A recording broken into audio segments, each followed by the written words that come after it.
Frescoes are essentially painting on fresh plaster.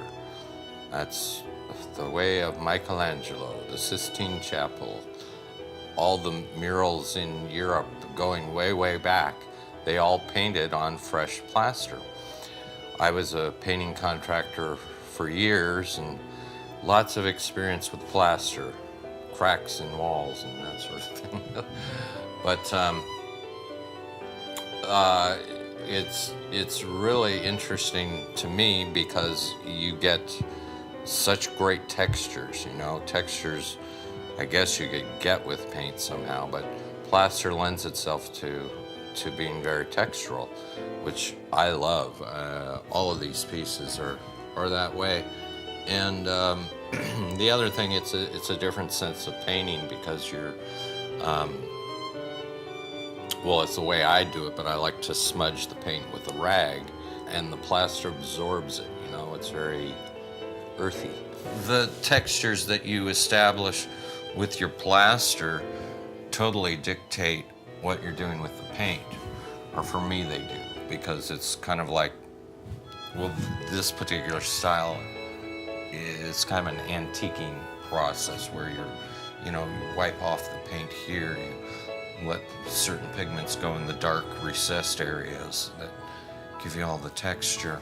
I started doing it because of that, because I work with plaster. I've done special wall finishes for years, and so the idea of putting it on, well, I put it on masonite. I put the plaster on masonite, and that in itself is fun because you get to play around with it. You get to play around with fresh plaster and put in, areas that are not plaster, and then you get all the areas that are plaster, and it lends itself beautifully to looking like stone and rocks and earth, and so I really love it for that reason.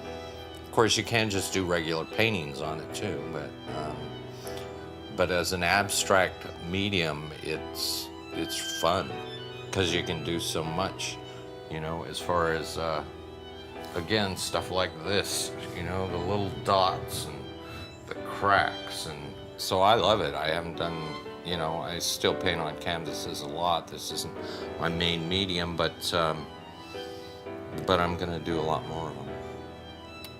Well, there's this idea that the teachers talked about how, the basic shape of our universe is a rectangle. Rectangles define buildings, spaces, and certainly a canvas is a rectangle. So for me, it was like, oh, let's start off with a weird shape in the first place. And that was the first time I actually did it. You get out your jigsaw and you cut out your shape any old way you want it, and no rectangle. So it's a cool idea in that respect, because one thing you find in painting canvases, you always have an edge, and it so defines the work, you can't escape it. So to me, this is more freedom, because you're dealing with something that isn't so defined, which, rectangles are very defined.